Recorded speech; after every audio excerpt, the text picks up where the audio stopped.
In today's video, I'm going to teach you how to link your Maplestory Nexon account to Steam.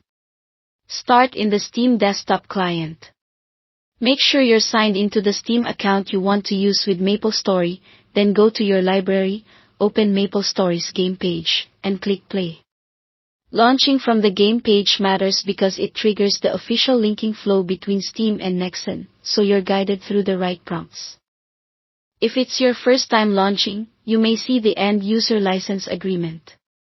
Take a moment to review it, then click Accept to continue.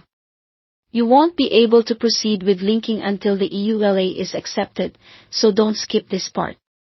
Next, you'll be prompted to sign into your Nexon account. Choose the sign-in method that matches where your Maplestory progress is stored, whether that's a standard email sign-in or a supported social login. Enter your details securely within the official Nexon window and proceed.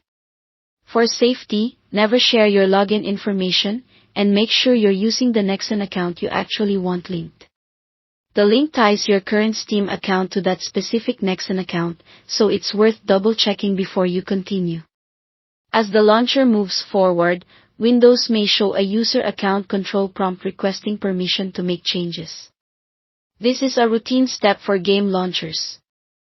Click Yes to allow it so the process can complete smoothly.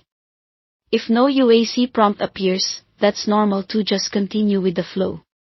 From here, follow the on-screen instructions to finalize the connection.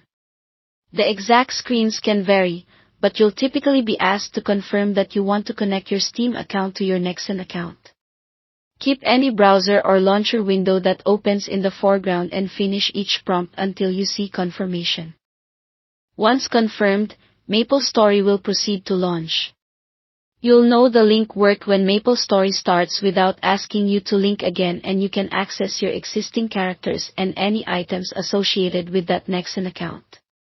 If something pauses or takes a moment, give it a little time and avoid closing the launcher mid-process, as that can interrupt the connection.